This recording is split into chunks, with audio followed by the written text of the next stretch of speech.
Just a reminder, if we could wrap up, a few minutes before 7:30 at least, that way the other meeting the mayor and I can get to isn't interrupted. Thanks.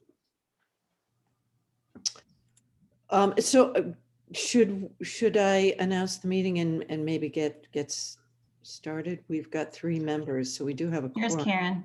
Karen. Karen, okay. So this is Judy Timon. This is May 6th meeting of the Newburyport Affordable Housing Trust. And we do have members, Mayor Holliday, Madeline Nash, Judy Timon, staff members, Caitlin Sullivan and Andrew Port. And first item on the agenda is the Emergency Rental Assistance Program. And I wasn't sure if Tiffany was going to be here, but She's here. Oh, She's here.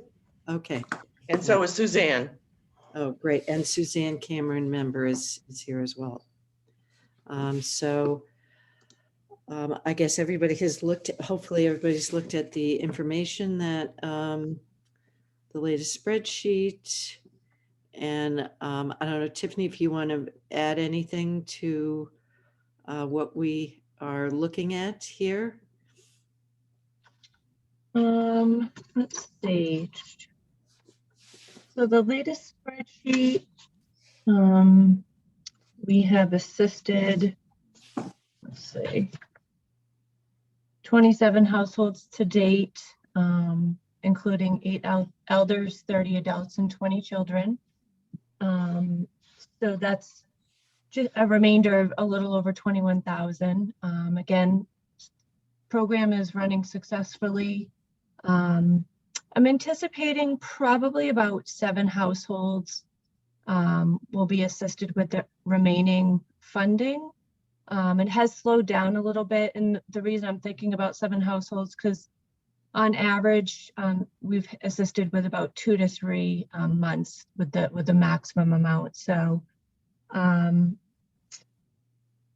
so it has slowed down. We have received applications, but they haven't been eligible for this specific emergency COVID funding. Some due to they haven't been adversely affected financially by loss of job or wages. And some have been applying for other things other than rent. So I've assisted them with some additional funding that we have.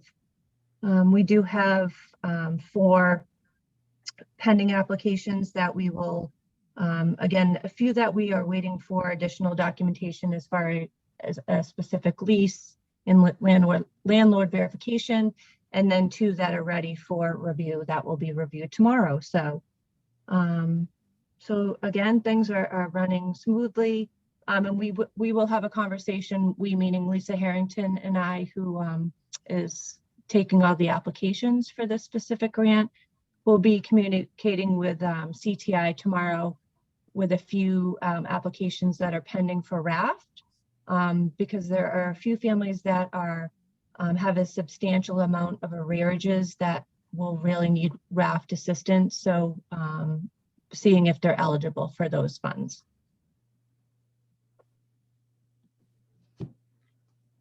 So Tiffany, this is Suzanne. Am I reading this correctly that the last application came in February? So let me see. Oops. I wish I could see. No, so that was, no, there's several applications that came in April. So the last line says 4/23/21.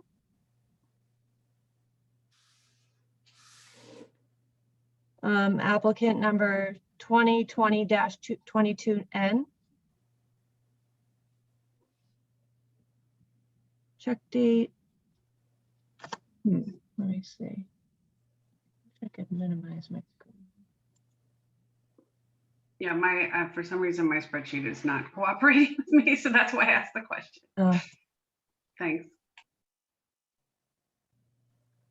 Yeah, and I can't minimize my screen here to see the spreadsheet on this end. But no, our last application, we've received some in March, and in as recently as April.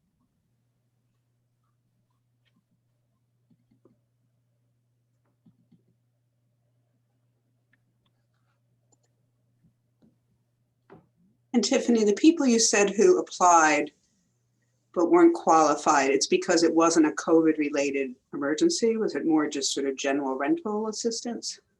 Correct, because they were on probably a fixed income of Social Security, so it wasn't a loss of wages. Got it. Yeah, or you know, even if they were on Social Security and they, you know, have a child that was, you know, home due to COVID, there wasn't a change of income as far as affecting the income. Got it. Yeah. Thank you. You're welcome.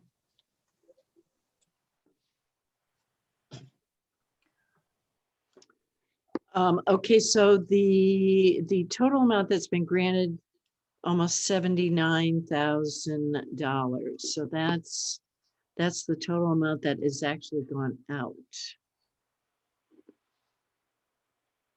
Correct. Yep. Like Yeah. 7811. Yep.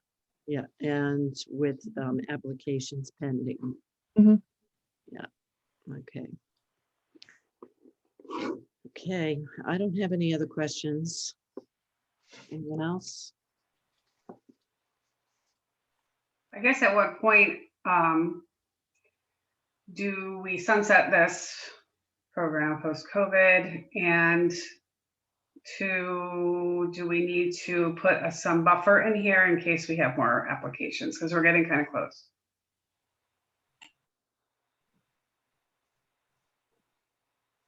Yeah, we might want to say, Tiffany, if you find it's with all the applications that are in, if it would approach $100,000, I wonder if we should put a stop or a halt, you know, a temporary halt at least. I mean, the other option obviously is we try to commit more money, but I think at least to start with, we don't want to go over the 100,000 because that's what we've committed. Absolutely. Yeah. So if we're at that threshold, we would, right. You know, obviously we would take general applications because we do have a general application for our financial family stabilization grants, but correct, as far as this specific Newburyport rental assistance program, you know, getting down to like the last payment, we may have to like cost share between Newburyport rental and another grant, but yeah, we will not go over the 100,000. Okay. Yeah. Yeah, in fact, we might want to stop actively advertising it. I don't know. I mean, I don't know, mixed about it. I feel like people still could come in who are impacted. You know, maybe they lost their job, but they had enough savings, they managed for a while, and now they're kind of hitting, you know, the end of the rope. But I guess we can I'm see. also worried that the eviction protection is being lifted at this point, and that's a concern. I know that last week, I think it was last week, there was another residential assistance program that dropped by the state, and that you could call 211 if you were having trouble. But I mean, we still have some CARES money left from the first stimulus. We have ARPA money coming.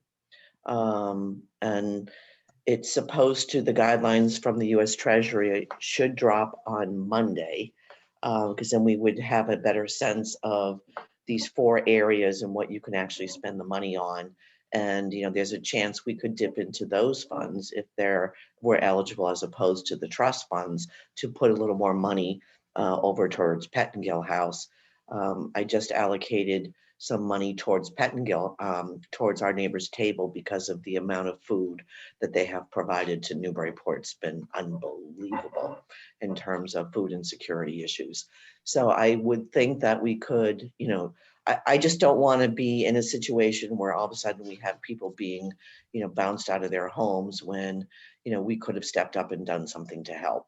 So Tiffany, just stay in touch with Caitlin, and, you know, if it looks like you're starting to get more applications, we certainly can regroup fairly quickly and figure out what we can do to help support Pettingill and potentially assist a few more families at this point. But hopefully this is all starting to wind down. But, you know, we need to come up with it's been a slow process in terms of getting this funding out. But if, you need another 20, 25,000, I don't think that that's beyond something the city could do to help support Newburyport families who are at risk.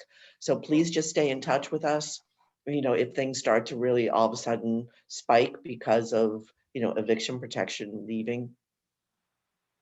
Absolutely. Yeah. And I think, right, because the CDC is ending at the end of June. So I think once things may be moving and being brought to court, again, that's what we try to avoid is, doing a mediation prior to, because we don't want any eviction notice on any record, because it's so hard to then get into a new rental.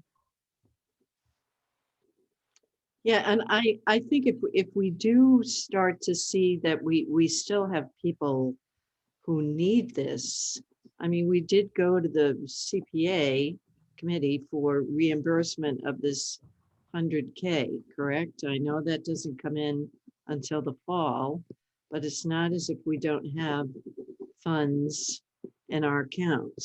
I mean, it'd be great if the new funds the city is going to get, I would think, that some of that money could go toward this. But it's not as if we don't have the funds that, you couldn't ask us again.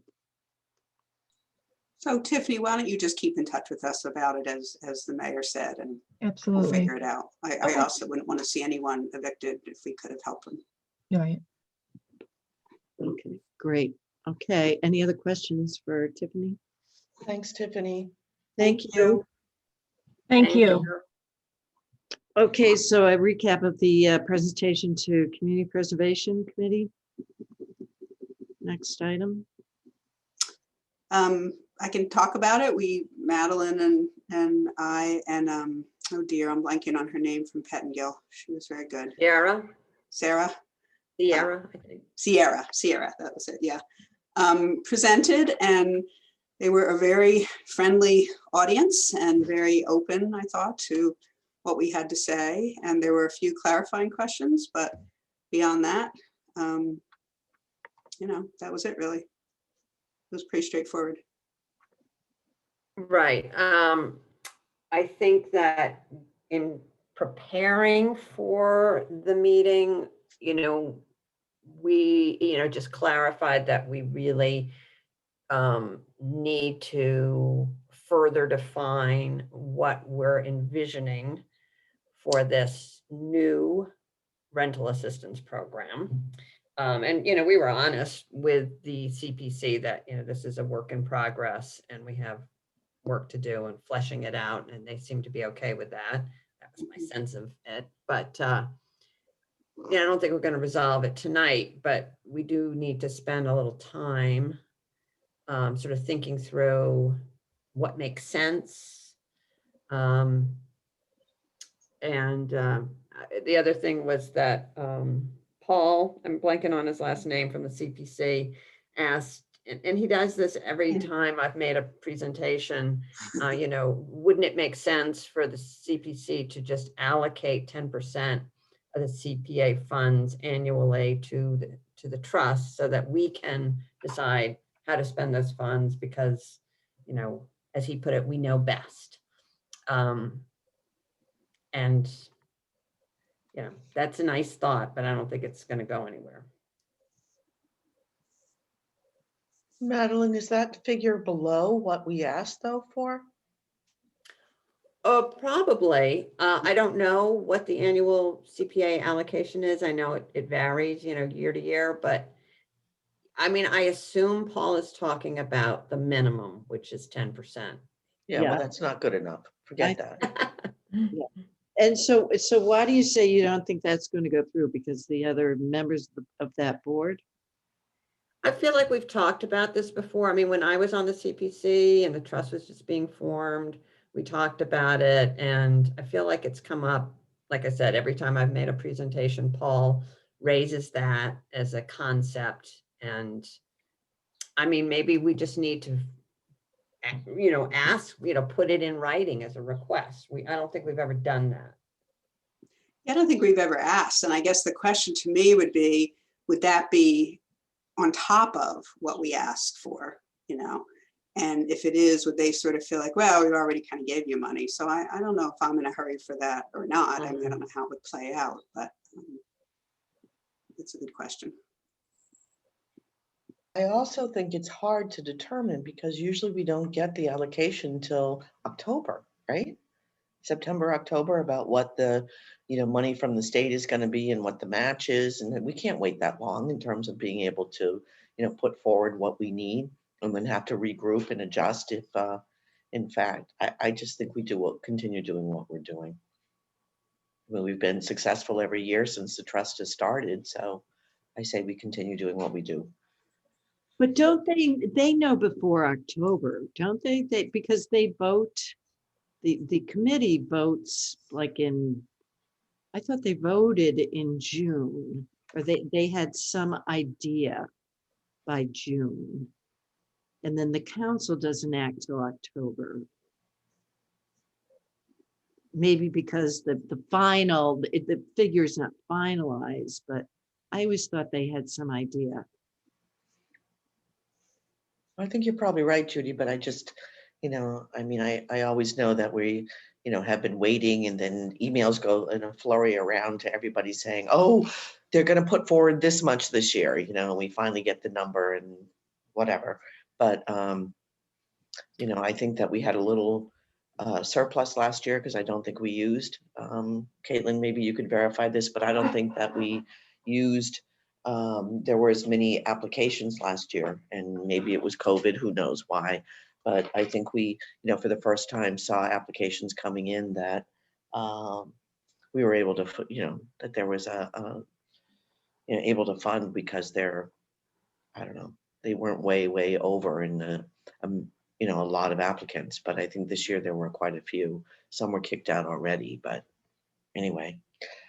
I Yeah, guess that is true for last year. And this year, it seems like we're on track for the same thing to happen with one of the applications withdrawing that had a pretty high number to it. There seems to be enough to fund all of the applications if that's what the CPC decided. And also the state came out with a pretty high estimate for their state match being around like 32% perhaps, when we had like 11 in there to begin with. So it seems like it's looking pretty good for if the CPC were to decide and the city council to all the applications could be funded. So what's the total amount, Caitlin? I don't have it right in front of me, but I think it's about 1.2. So 10% would be 100,000-ish. Yeah. Yeah. Well, I always worried once Boston adopted the CPC that things would really change dramatically in terms of the state match, but obviously they've made some adjustments there. So that's all good news. I'm all for creating efficiencies and getting back to the Paul idea, but I want to make sure we get what we need and we're still allowed to go and, yeah, I don't know. I think the reason why what is being proposed by Paul might be advantageous at some point would be, if there were a number of requests for projects that were related to affordable housing that, we weren't as supportive of, that we didn't really think were priorities. And then we had to sort of like compete, we've never had that problem because there's been such low demand for affordable housing because, there haven't been any projects, but it's conceivable that there would be some things where, we didn't think that they were priorities and it could get kind of awkward. But, I'm not super concerned about that, but, under that scenario, it might be beneficial for us to have an annual allocation that we can count on and plan around rather than compete for. I think that makes sense, Madeline. I guess what if I could make a suggestion, just given that I feel like we have a pretty full agenda tonight and we don't need to decide this now because this round is already happening, that we table this, but make sure we discuss it at either the next meeting or the meeting after, and decide if we want to put something like that forth to the CPC. Sounds good. Okay, should we go on to the next item, the General Rental Assistance Program? And maybe Caitlin, you can give us a summary of the research that you did. Absolutely. So I guess we'll start with the mayor had sent us some guidance about using CPA funds for rental assistance. And I guess it was clear that, the CPA funds can be used for the support of community housing, and support can mean for rental assistance. And then one of the final pieces of guidance suggested that, cities and towns confer with legal counsel regarding the documentation needed to implement the program. So I suggest once we kind of settle on, what you all want to do, that we kind of run, legal documents like applications and things like that by the city solicitor to be in conformance with some of the CPA guidance that the mayor had sent around. So I also reached out to Shelley, it's a Goring from the Mass Housing Partnership to get some of her thoughts on some of the successful programs she was seeing around the state. And she referred me to 3. One was on Martha's Vineyard that runs an island-wide rental assistance program using CPA funds.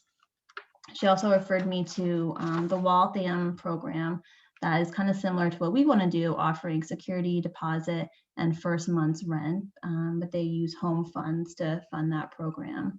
And then she also mentioned Chatham Housing Authority, and they offer $350 a month for 3 years, designed to kind of get people into a different housing situation, and really encourages the people who get those funds to be working full-time throughout the whole duration of getting the assistance. So 3 really interesting examples to draw upon, but I still think we need to decide, what we want to do. And Shelley said, maybe take a step back and really talk about the needs that we're seeing. What are we trying to address? And obviously one of those needs is helping people in the Minco project that we talked to Lou last meeting about. And I also sent you around some information that there's several units that are still available. So I guess with that, I'd ask you if you had any further thoughts after seeing some of the research that I sent. Yeah, I'll add if I could. First of all, thank you for doing that, Caitlin. And in one of my, spacey COVID moments, I this morning woke up and thought, oh, we should ask Shelley Gehring what to do, forgetting that you were going to do that. So I sent her this email and she wrote back like, duh, I already told this stuff to Caitlin. But she did include a paragraph to the email in me that I just wanted to share with people that really made me think. And I want to be careful, at least my personal opinion is that I don't see this as a rental assistance program. In fact, I think that's really the wrong name for it.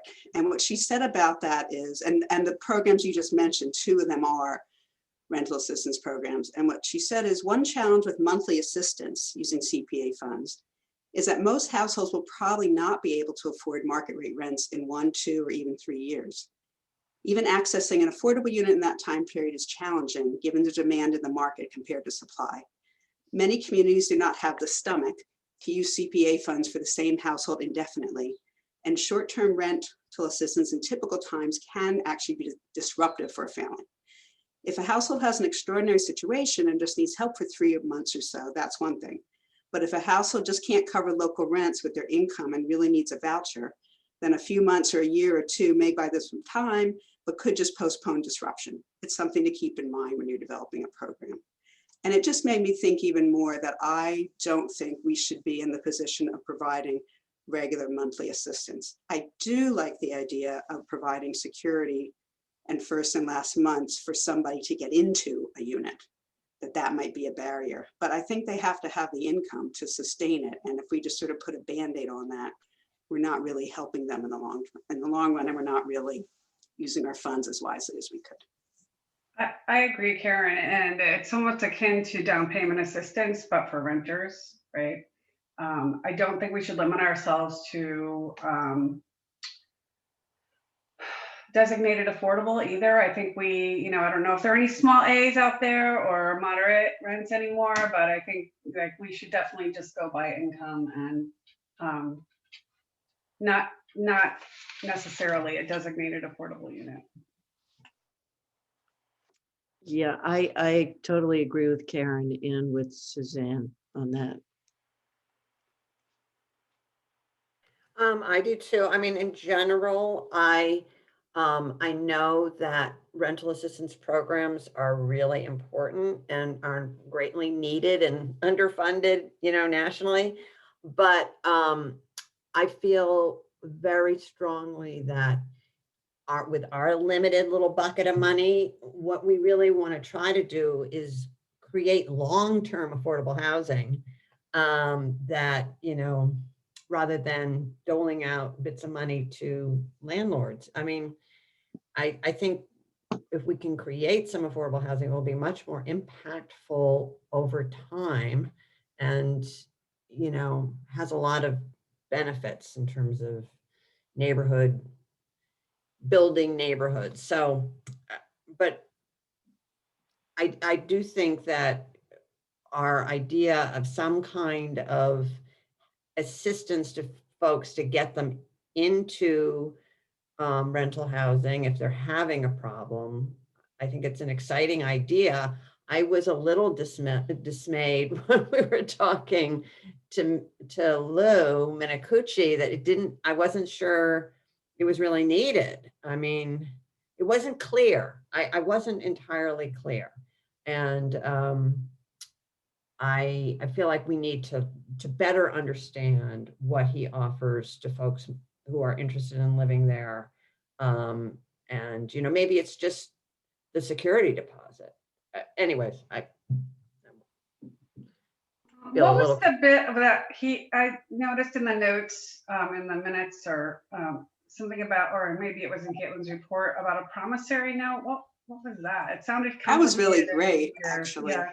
Yeah. I mean, what the advantage to working with someone like him or someone who's a more established owner, than maybe someone who just owns a couple units or something, is that he said, for us to put out security deposits and then not have access to that money for who knows how many years, because, someone may live there for 10 years or whatever. What he would do instead would be like a promissory note that then when the person is moving out, if there are some damages, then he would sort of not bill us, but then we would pay that. So if it was, $500, rather than putting down the whole $1,500 or whatever, and it just sitting in his escrow account for 10 years, he would see if someone needed it, as they moved out, and then we would pay that amount. Is that even legal? Because you have to pay interest on security deposits. I don't even think that's legal. Oh, really? That's a good question for the city solicitor to tell us. Well, I think knowing Lou Minicucci, he probably has the funds. So he's saying, I'm an established developer. I've got the funds. I don't need you to transfer it to me. So it sounds like he's waiving the tenant's obligation to actually take money and put it into an account. So maybe that's how he gets by, nobody paying that, I know what you mean about the accrued interest. So there isn't actually an account. There really is just this note from us. So it probably is legal, knowing Lou. I can't believe that he would suggest something that's not legal. I mean, he's so experienced at all this. Yeah. But I'm also thinking about when they decide to leave, it's nice to get that money back.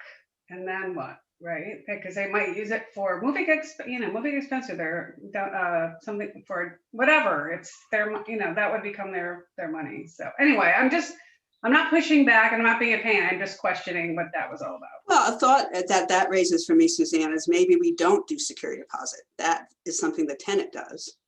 And we do first month's and last month's rent. That way they have some skin in the game and they get it back, when they leave, and have an incentive to keep the property up or whatever. And maybe just the first and last month is enough of a barrier. I don't know.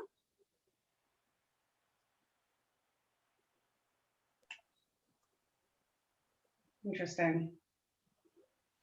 I mean, I'm a little more concerned when we talk in theory. I really get the concept of this being available to whoever, but it worries me, I guess, in terms of how it would play out. When we have an established owner, it can be like, we're doing this and we expect you not to raise the rent, or they're under a contract where they, like with 40R, where they can only raise the rent so much and so forth.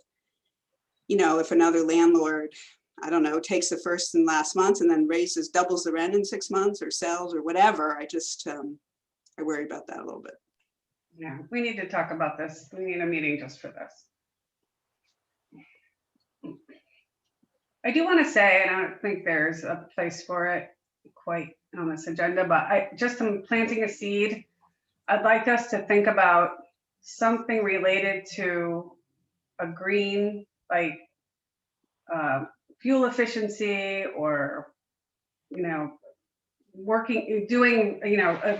I don't know if it's rehab necessarily, but making improvements to a home to save on fuel. I guess I'm thinking climate change. That's what's on my mind. So I just thought we it might be nice for us to think, not tonight, but just to put that in our pocket to kind of address. Some kind of incentive. Yeah, I don't know what that means. I just think we need to represent that that's an issue and that here's our solution, in some way, and I'm not sure how that's going to play out, but that's not on the agenda tonight, so I don't want to take up our precious time because I know we have to go in 20 minutes. So. Good It's an point. interesting idea. I mean, one thought is that because there are people right now who, at least theoretically, could be wanting to move into Minicucci's place and not have the resources. One thought is to start it sort of like in a pilot way. I mean, the others, we just wait. I mean, CPC hasn't approved it, so we don't know if we're getting funds for that. So it'd be whether we want to sort of dip into the funds we have. But one thought is to start sort of a pilot with just a limited amount of money specifically for that property and kind of see what we learn and how it goes. And then be able to think about expanding it. I think that's a good idea. Yeah. Are we going to include any kind of emergency component after we sunset the COVID rental assistance, just to have? That's a good question. I mean, sort of like that thing I just read from Shelley Gehring, I think it's really hard to determine what's an emergency. Like when Tiffany talked about, someone who's on Social Security and their income really hasn't changed. I mean, yeah, they're probably having a rough time affording their place, but is 2 or 3 months help going to make a difference, really? But there could be, I suppose, we could ask Pettingill to continue doing something where, we are very specific about the criteria of what constitutes an emergency and for how long and all that kind of stuff. I mean, I think the bottom line is we want to keep people housed, but yeah, within reason, right? There needs to be some guardrails there. So yeah. I mean, it's again wanting to keep our funds. I still have the hope that we're going to actually be able to help somebody develop some units. So I kind of want to balance that, I guess. Yeah, I agree, Karen, but I do feel that, we've got this system in place now with Pettingill. And, we might not be talking about a lot of money. It would be nice to feel like we can be there if other, just sort of like we asked that raft be a first option, you know, if other buckets of money don't pan out for that household, you know, that we could earmark, you know, some small amount of money to be there for emergencies. Seems like it might be a good idea. Tiffany, are you still there? Do you have a sense of how that might work out on your end? No, maybe not still there. I don't think she's, I see her, you know, name, but doesn't mean maybe she's gone. More to come, I guess. sounds like there's more discussion needed. Okay. Should we go on to the next item? Discussion of trustee membership and officers, which was put on there by Caitlin and myself since I'll be leaving. She needs a chair to fall back on to do stuff for her and sign things. And I propose that Madeline Nash become the new chair. Suzanne, do you second that? I mean, I'm going to be going back into Boston every day soon. Well, in September. So, I mean, I think that's a concern. I think we're all facing that. So, Is it possible to have co-chairs or co-heads? Is that within reason? Sure, why not? Because I'm happy to deputy somebody, whatever. Because I think I'm, even though we're back full steam ahead, I think I'm going to be working from home office infinitum. So. oh, nice. So Suzanne, you and I could be co-chairs. Does that work? Is that going to be never mind. I'll go there later. I move that Suzanne Cameron and Madeline Nash become the co-chairs of the Affordable Housing Trust going forward. Second, okay, so roll call vote. Donna Holiday, yes.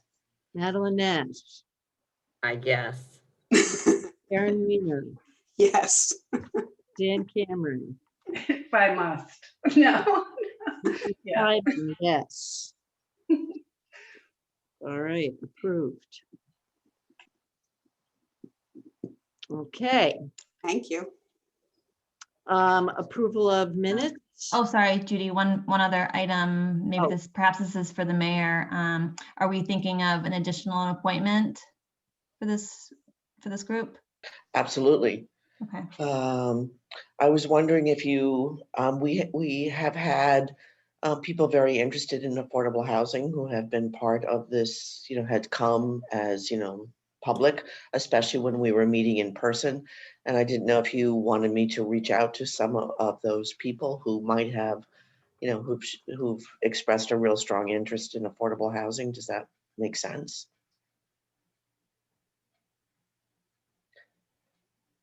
I mean, Caitlin, you have attendance lists, right, from like last year with all those people who came when we were talking about the Brown School, and do you still have? I do, yeah, I can dig up some attendance lists and, you know, maybe talk to some of these trustee members offline and see if they have any ideas of people that may have been interested. And maybe we'll ask Judy as well before she leaves, if there's anyone that she knows over her discussions, if there's been interest shown. Yeah, and then this committee would, of course, vet any potential candidate that would be interested in coming on board. But we certainly need to, unfortunately, replace Judy, which will be hard to do, but we do need to get another person in this group. So, so we can groom them to take over as chair as soon as possible, of course. Yeah, I can talk to some of my contacts for sure. And then just, you know, all they, you know, if they're interested, they can send an email to me. Caitlin and I can have a conversation and then ask for, a letter of interest and, some sense of a resume, and then we could vet them maybe at the next meeting. Sounds great. Okay. Okay, sounds good. Okay, do we just have one set of minutes?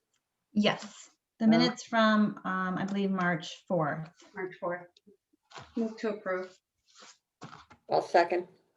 Okay, roll call, Donna Holiday. Was I here for that one? We're here for part of it. No, you are No? not. Okay, present. Madeline Nash, Yes. Approve. Karen Keener, Yes. Suzanne Cameron. Yes. Judy Timon, yes. Okay, and next meeting date?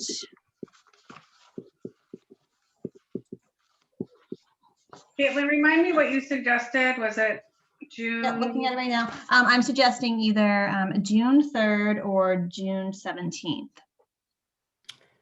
I would suggest June 3rd if that works for people, just because of the rental assistance that we're thinking about with the Newburyport crossing.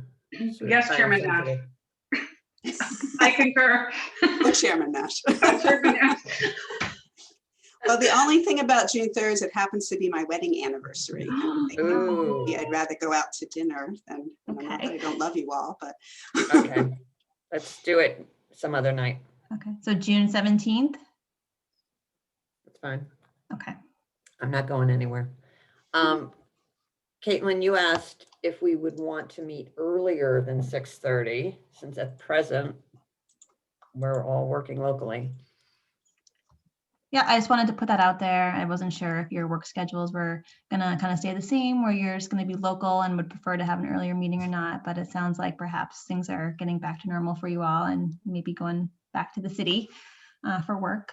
But up to you.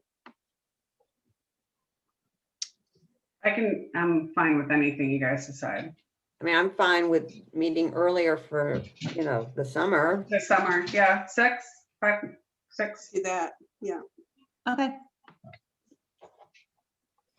Okay, so the next meeting will be at 6 o'clock on June 17th. Great. Okay. So before we adjourn, I just wanted to say a few things. And the first is that it's been very difficult for me to make the decision to leave the trust. I put a lot of myself into this effort. I've invested a lot of myself into everything we've done. And the second thing I wanted to say was, I think the city is at another turning point with regard to affordable housing. And I thereby challenge you to challenge the status quo, to challenge anyone, whether it's city staff or administration or new administration, city councilors, new candidates, anyone who gets in the way of the mission of creating affordable housing. You need to go big. You need to go big, and you need to make difficult decisions. And you guys need to be the leaders and to bring them with you. You need to go big or go home. Let someone else do it if that's not, what you feel you can do. That's just my thoughts. So if you want Newburyport to be an inclusive community, a lot of things have to change. So anyway, meeting adjourned. I want wait, to say wait, thank you, Judy. Wait a minute. Yeah. No, I mean, come on, Judy. You got to give us a chance to at least say thank you and recognize that you're, amazing support, not only for affordable housing, but livable streets, and just caring so much about our community and all the boards, commissions, events, activities that you have been involved in over the years. My deepest thanks, and I wish you all the best as you pursue your advanced degree in the Netherlands, and look forward to at least some communications from you while you're away and learning new things, and look forward to when you return after you complete your degree. And again, I can, on behalf of the city, I just thank you so much for everything that you have done to contribute. I mean, this was a big step forward in terms of creating an affordable housing trust, something that the city desperately needed. And, I'm grateful to all of you, and, would just like to say again, thank you, Judy. I really appreciate everything you've done. Well, thank you. Thank you, Don. I know I've been here since the beginning. Thank you. I And know. I will definitely be in touch. I'm thinking about doing some kind of Instagram blog, and because there's lots of things I think we can learn from the Netherlands. And, Donna, you and I talked a little bit about how they managed flooding. Right. That's something that they definitely have managed, that they've got solutions, and yeah, and housing as well. So yeah, Well, maybe you'll host the Affordable Housing Trust in the Netherlands for a event. I'll be a guest speaker. Yes. Best practices from the Netherlands. Bring it on, Judy. Yep, I'd be happy to. And I just want to chime in and say that I really have appreciated working with you and appreciate your passion and your commitment. And, you're coming back. So Yes, I know I'm this coming isn't back. goodbye. I'm But, definitely coming back. Yeah. Thank you. Yeah, Judy, I really appreciate all your leadership, stepping up when the rest of us were, kind of reluctant. And your stick-to-itiveness and your vision, and just being a really pleasant person to collaborate with. It's been, this is a tough subject, and some of us deal with it all day long at work, and some of us have been dealing with it for years, and so you can get kind of a little frustrated, and you've been good at sort of keeping the drumbeat going and giving us some inspiration and energy. So I really appreciate that. Thank you. I agree. And Judy, it's kind of like we're missing our stool, like our stool's going to be off balance for a little while. Absolutely. The one thing I love about this group is that the balance. Everyone has an opinion, and you've been really great about considering everyone's opinions and weighing in a really graceful way. And we're going to miss that, but we're not getting rid of you yet. We have something for you, so we just can't give it to you over Zoom. So Coming back with definitely lots of new ideas, new knowledge, for sure. It's great. Yeah, just on a personal note, I really admire you for doing this. Going all the way over there and doing Right. that, and Yeah. you could just be, your retirement could be just like sitting on a beach, sitting on Plum Island, but not Yeah. you. I just couldn't do that. No. Couldn't do that. can I play your piano while you're gone? Just kidding. Okay, guys. I don't like Great. goodbyes, so. No, I don't either. See you soon. See you soon. See you soon. Thank you, Judy. Thank you, again. Judy. We'll miss you. You're welcome. Thank you. Thanks. Good Good night. night. Good night. Good night. Thanks, everyone. Have a good night. Thank Thanks. you. All right. Bye-bye.